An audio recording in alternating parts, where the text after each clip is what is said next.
Anne Lauvergeon, un secret si bien gardé aux éditions Grasset. On va parler de factures et de factures d'électricité. Je résume rapidement.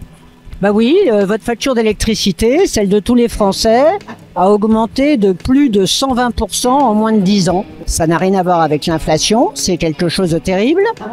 Et si on continue la même politique, on va arriver à des résultats encore pires.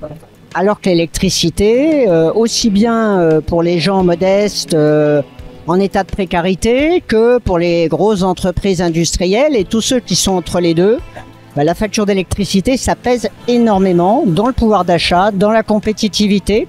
Si vous prenez les entreprises, c'est pour ça que Michelin a fermé 2 usines dans les Deux-Sèvres. C'est pour ça que la chimie, le couloir de la chimie à Lyon, Vancorex, une partie d'Arkema, tout ça ferme parce que ça n'est plus rentable. Alors, le secret si bien gardé, je vais vous le dire, c'est qu'effectivement, la solution, elle existe.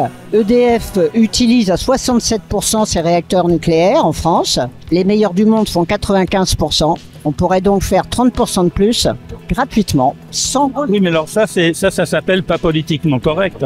Moi, ça m'est complètement indifférent. Ce qui me préoccupe, c'est la France. La France et les Français. Parce qu'aujourd'hui, bien évidemment, je suppose que ce soit dans l'énergie au sens large ou dans d'autres domaines, il y a évidemment certaines solutions et des solutions qui pourraient être apportées. Alors où ça coince?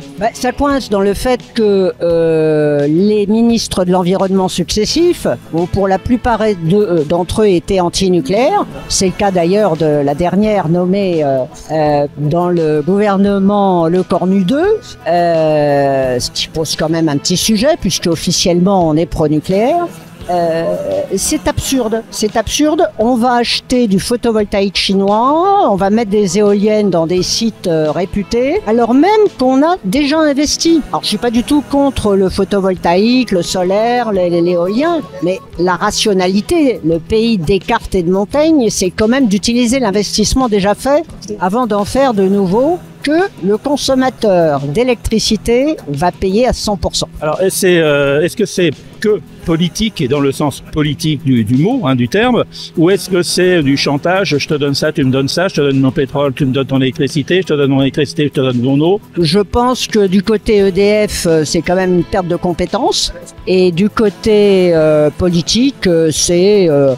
D'ailleurs, la programmation pluriannuelle de l'énergie, qui n'a toujours pas été... c'est une loi, normalement, le projet de loi n'a toujours pas été voté. 2025-2035 prévoit, pour faire plaisir à tout le monde, plein de nouveaux nucléaires, plein de nouveaux renouvelables, avec des scénarios où tout le monde se met à consommer 30% d'électricité en plus. Ça n'existe pas, c'est un rêve. Donc voilà, appelons-en à un retour à la rationalité, surtout pour le pouvoir d'achat des Français et la compétitivité de nos entreprises. Voilà, on est au rêve et à l'utopie avant le pragmatique. Oui, ça me paraît évident. On se tient au courant? Absolument.